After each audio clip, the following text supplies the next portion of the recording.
Hey everybody, welcome to Deeper Dive. Jimmy and Cal coming at you. Sorry we're a day late. It's and not but we're not a dollar short thanks to James. You can see that shirt has cost a pretty penny. So James apparently is doing really well. Anyway, it was my fault not feeling good yesterday, so we're coming in a day late. I take full He never responsibility. comes in a day late when the guest speakers speak. It's just me. He takes me for granted. Whenever, It's whenever he wants to show up, he shows up. Whenever he doesn't want to This show is up, he doesn't interesting. show This is up. There's an interesting psychology happening here, folks. Some people mask their truth in humor. So now I'm going to have to like apologize to James off camera because I've offended him somehow. This is really Um, sticky situation. Hey, I want to thank our sponsors, Tangem Wallet, for keeping my crypto safe. I've made so much money when you all lost money. Thank you. And I'm just kidding. I got this thing because I was you're traveling. talking over the head of most of your I audience. know it's In, just a in the joke, words but of Tony Corn, in the words of Tony Corners, our audience is mostly like 50 and I over. uh, I got it because I'm traveling through some foreign countries on the way home, and I don't like using my card because I'm just nervous, and so Yeah. I can actually use crypto, and it's completely off grid. So there's no way that you can't brute force it. You can't do anything. It's completely self contained. It doesn't have a microchip that connects to anything. So I Folks, was just joking. he has been deceived. We all know the crypto will be the money for the mark of the beast. The whole digital thing is a end times thing, and so he's been deceived. Pray for him. He's been deceived. I guess I did it willingly apparently, and I didn't even realize I Yeah, was that's getting the right. mark. I knew that was going to happen. I just knew that I would not know, and I would take the mark, and that really vexes me. No, But no, no. You're not the mark yet. There'll come a day where they'll tell you. You'll know. sir, would you like your crypto in your palm or your forehead? Oh, thank Yes, you. right. Well, once AI is the one asking, then we'll know for sure. Yes. Um, anyway, speaking of asking, supplication, right? Godly Yeah. asking. Um, actually, I liked that way of describing it as godly asking as opposed to just asking. If I could start at the end and work back to the beginning with you, James, I you ended the one that I watched. You ended with "Your will, not mine." Hmm. Right, your will, God, not mine, Hmm. and Uh, take which him to take off from Jesus's prayer. yeah, which leads me to this idea of godly humility. So I think like I really wanted to hear your heart on. I mean, once again, you and I we've done this enough times that we kind there's these grand narratives that we always go back to. One of the most being surrender, right? Mhm. And I got the sense all the way through this message that this really was a message of surrender and asking out of the surrender. But what I'm struggling with, not that I'm struggling with it, but I wonder if other people like there seems to be this line and I feel like in my own heart sometimes of trying to differentiate a godly ask from, well, this is just what I want. And I wrestle with constant, and I don't know if you do this or not, James, but I wrestle with sometimes like whose will is this being spoken out of? And I've done all the like, let me take it to scripture. Does it contradict scripture? Let me bounce it off other people. But sometimes I'm creative enough to when I if I were to contact you, James, like real deal, contact you and say, hey man, I'm praying over something and I just want your I feel like I could frame it in such a way that you would say, man, that sounds godly to me. And then yeah, you'd pray about it, but it's like I guess my question is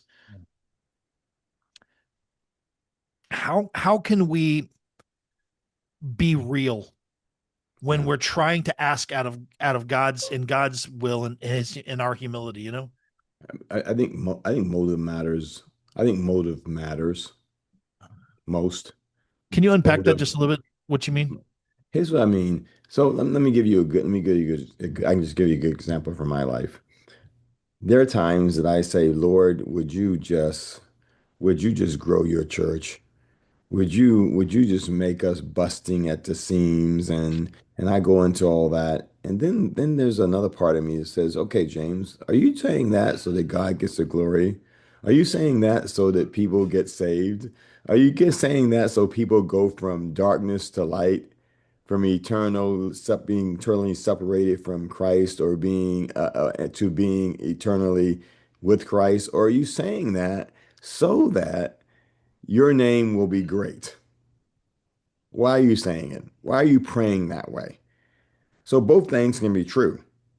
I Right. can be praying for something that is something that would build the kingdom, something that would God's heart would be, it would be something that would be in his will. But the question I have to ask is, why am I praying it? So, but when do you have that conversation with yourself? That's what interests me. I usually have that conversation with myself every time I walk into church, and I either Mm, get excited about what the church size looks like, or I get disappointed by the I church feel size look okay. like. And I I get it. ask myself the question, why you think today is great, and why do you think Right. yesterday was not great? The point I'm trying to make there is this. I always have to ask myself, what is the motive? Because for me, motive matters most. Because why what if I'm asking God for something, why am I asking? Am I asking because I want to control something? Am I asking selfishly? Am I asking because what I want versus what's good for the person? I have a acquaintance of mine right now who had a heart transplant, and was going through the whole process of the heart transplant, and you know how the heart, when you ever have a transplant, sometimes it tries to reject it. Went through all of that, and his wife wrote online the other day that while he was doing dialysis, he had a major heart attack, and Mm, he survived it, but she moved him to hospice. uh, And so I'm thinking, Lord, oh man, God, you could do something here. You could do whatever. And then I'd say to myself, James, are you asking for what's in his best interest? Or are you asking for the best interest of the people who will be here when he's gone? Because it could be that his best interest would be to go home and be with Jesus. He suffered right. through this for a year and a half. So my question is always motive. And but here's what I want to say. There's nothing wrong with asking. Let's look at Jesus. I did a whole sermon on this, but I didn't do it on this message here. But I did a whole sermon on I called it Jesus and this S word, Jesus and surrender. I did a whole sermon on his ask. His ask is a pretty amazing ask, and it should give us insight into there's nothing wrong with saying, God, man, I don't want to do this. I don't want to go through this. That's what it means to be fully human. I don't want to go through this. Is going to be hard. This is devastating. This is this is going to hurt me. It's going to hurt my family. I don't want to do this. But the other side of it is, but not what I want. I love what the message says. The message says it like this, very controversial. Mm, Not what I want, but what you want. But what do you want? Master says. But here's my posture in that whole message. Jesus did not fully know. We talked about this. He did not fully know right. what was going to happen on the other side of death. That was the posture that I had because here's the reason why I have that posture, because if he knew what was going to happen on the other side, I don't think he would pray, Lord, if it be possible, may this cup pass from me. I think he saw primarily the cup. He knew his father would be with him, but he saw primarily the cup. He might have even known what he might have known some things, but I think in his limiting of himself in the incarnation, his father knew. And because there's this not a division, but there's this part that happens once he comes to earth where he's not I'm not a theologian, so I don't want to explain it wrong and get into heresy. But there's a part where there's not a split there, but there's a let's say there's a fissure there. So I said all that to say this. I think sometimes we believe that we have to be um, doormats when it comes to, well, God, whatever you want. No, I think it's all right to say, God, you know what? I don't really want to do this. I don't really want to have this diagnosis. I don't really want to lose this parent. I don't really want to I don't really want to apologize. I don't really want to forgive. I don't really want to. And we can just go down the stuff. We could go down the Ten Commandments. I don't really want to do this. I want to be about me. I want to, I want to lie. I want to covet. I want to, whatever that it might not be. And maybe the Ten Commandments is a little bit too far there because with the relationship, we shouldn't have this want to sin, but we could have the want to not go through that which we believe to be God's will, even after He's revealed it to us. But the key there is He doesn't stop there. The key there is He makes the next statement. And I believe both of the statements are fully true. I believe He fully wanted this cup to pass from Him. But then I also believe that He fully surrendered to God's will. And I Mm. think so. I think motive matters. So here's a situation where the motive was, I don't want to go through this. I'm a human. I know what the Romans do. I know what the Romans do. I even know he knows that Judas is going to betray him. He knows that he's going to hand him over because he know my point I'm trying to make is he knows everything up to the cross. I just don't think he Right. knows what happens after the cross. And so he knows all this. So some people would say, well, he was trying to save his skin. Isn't there something wrong with that? No. God has built into us a sense of self-preservation. So So when I say Well, motives matters most, I'm not, the point I'm trying to make there is I'm not saying that there's something wrong with saying, God, I don't want to do this. But it's the second step that takes us to what you called it the God ask. It's the second step that takes us to the God ask because the God ask always starts.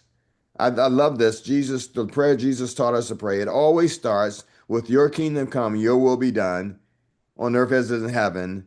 And then it goes to give us, lead us, deliver us. right. Um, then it goes to those ask.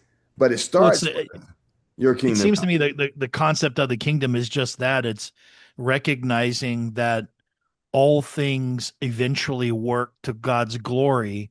And consequently, like when we start asking things that the closer we are in relationship, the more the more closely linked our desires will be with God's desires. I mean, I think that's Paul's teaching of when we're being reformed, right, Mhm. remade in the image of Christ is just that. I mean, we as Nazarenes love Galatians 2:20, but it's really a very articulate way of saying, you know, I'm crucified with Christ. It's not my will.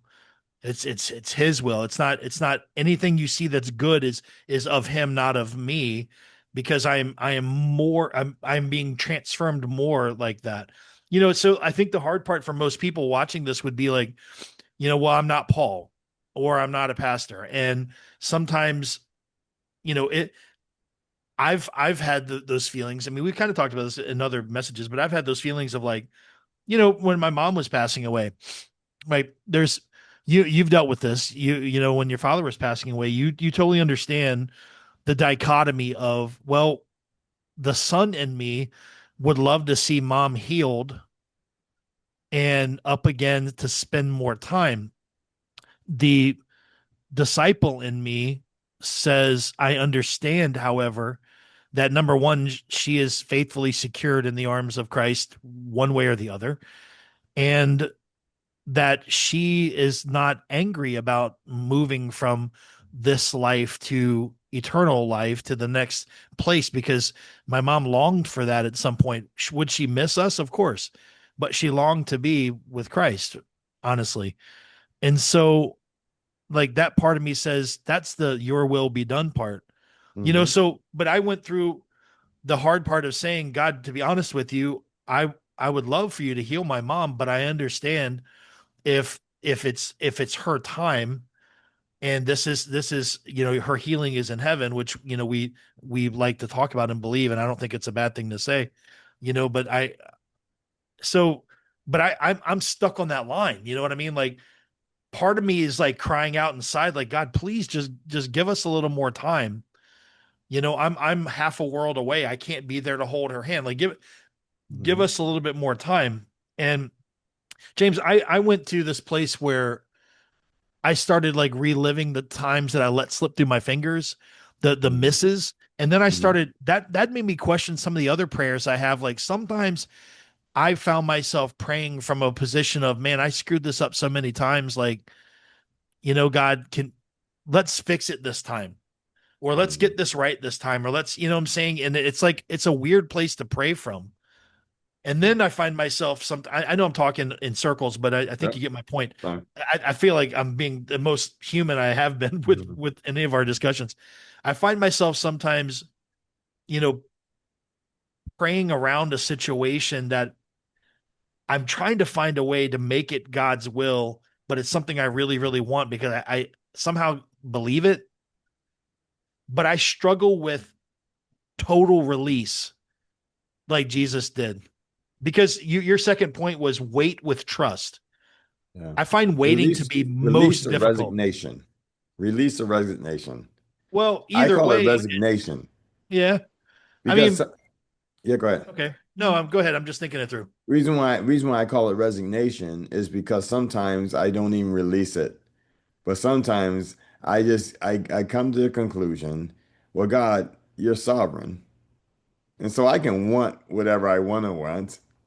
Sometimes I'm happy to release it, but sometimes my release is about resignation and not releasing. And I think releasing is about joy. Resignation is about fact. And I think there's a difference between the two. Why don't you explain that a little bit? Because I'm trying to understand Okay. that. So I think when we move to releasing, I think releasing is an act of unselfishness, an act of surrender. Okay. And I talk about this in the message. And I believe that leads to joy and that can lead to peace. Some of us grit our teeth and just let it go. Is it because we've laid it at God's feet? Now it's his responsibility? Is that where the joy Um, comes from? Or what, where what, does the joy come from? let me talk about, I can only talk about for me. Okay. Sometimes it's,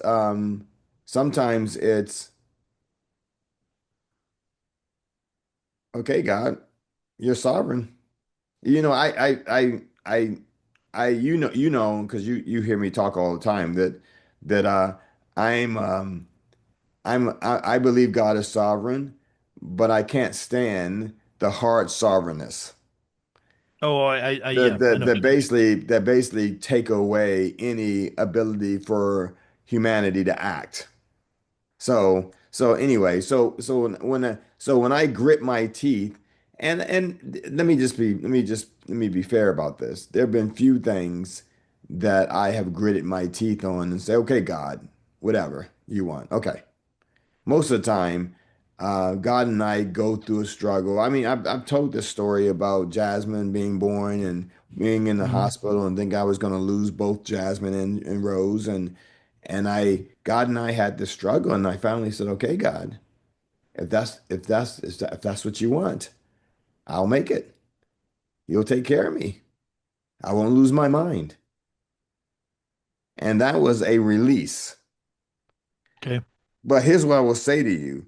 The release doesn't, the release isn't something that I say, oh, I released it. Yay. Sometimes it's okay, God. Yeah. I'm reminded of the play that was playing in Washington. Your arms are too short, the box with God. At some point, you come to the end of yourself and you say, God, all right, your will be done. And here's what I talk about. I talk about to God's glory and my good. Because I really believe that what what gives God glory is also for my good. I might not see it now, I might not recognize it now, Right. but it's for my good. I don't believe God is doing things that bring him glory that's not good for us. I think those two So that things go together. which is the ultimate definition of trust beyond I believe God can take care of it. It is trusting God to have the greatest good for us in his actions. That's his intentions. And here's the deal. I think for us to really believe that, we have to have the mind of Christ that we talked about. The mind of Christ helps us to remember that the God is not out to get us. He's not out to get us, to somehow punish us, to somehow destroy us. And I think for us to get that, that's about relationship. It's about, and I talked about this too. I talked about remembering Mm, because sometimes when you remember, you just go back and you say, I talked about what is that time when you were struggling, you were doing whatever. Remember, when I remember, I see the goodness of God in my life, even in things that I asked for and He said no. And I look back and say, thank God He said no. And here's let me just say this too, Kelly. In the great ask, everything has got to be black and white, dark and light. No, sometimes there's three doors, as Dr. Stephen Neese told me. Sometimes there's three doors, and that door doesn't work, and this door does, and that door could have worked too, and the other door could have worked too, right, but we just walk through one, and we feel the peace of God walking through the door. right, And because I think everything we want to do a duality on everything.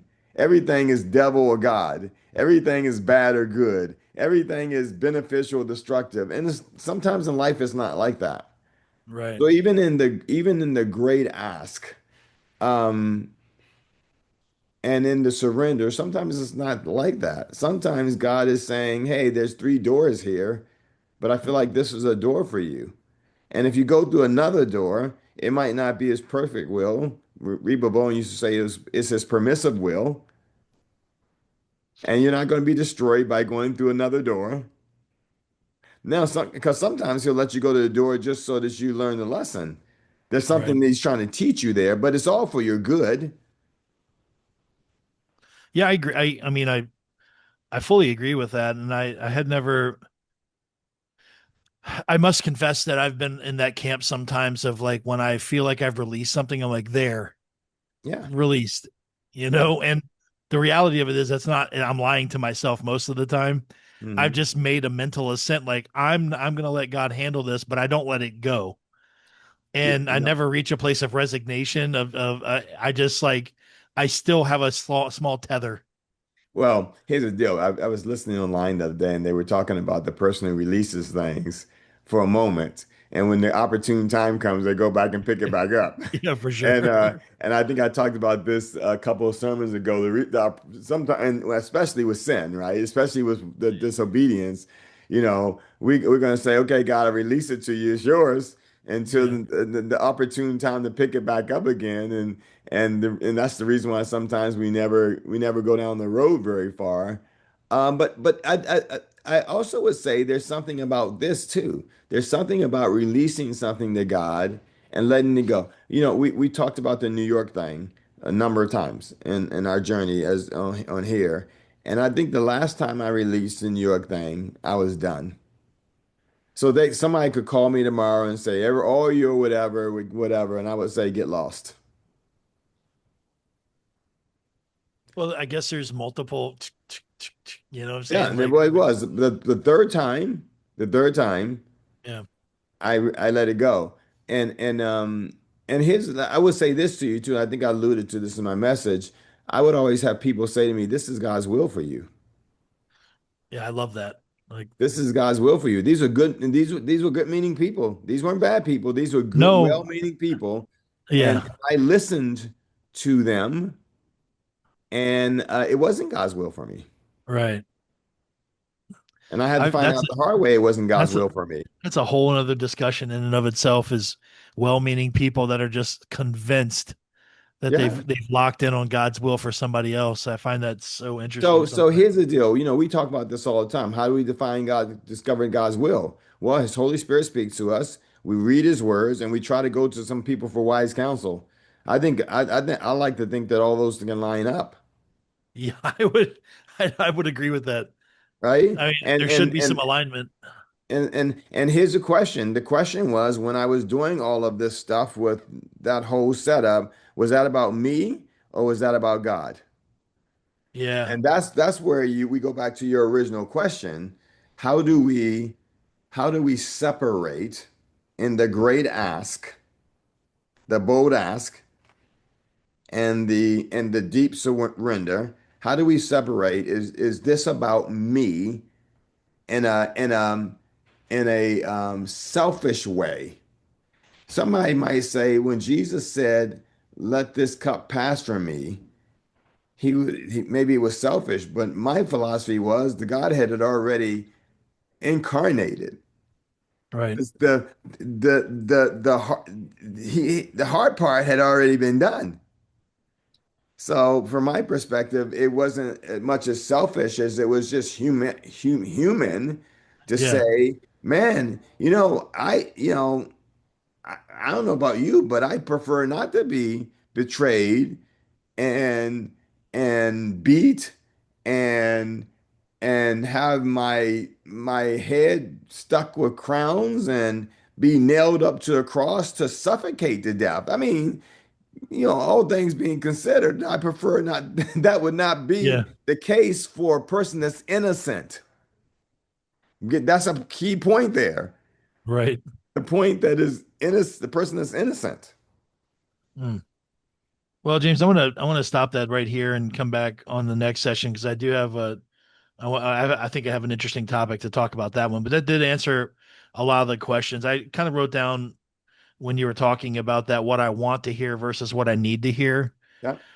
as a way of sussing out when other people are trying to give you, hey, here's what I think. If it resonates with what I want to hear, I'm a little bit more suspect of it than versus what I need to hear. You know what I mean? Sometimes they're the same, but more often than not, they don't seem to be. So anyway, but hey, folks, thanks for watching this one. I hope it got some thinking going, and I think you'll appreciate the next one too. So come back on Friday and check us out. Thanks. See you Friday.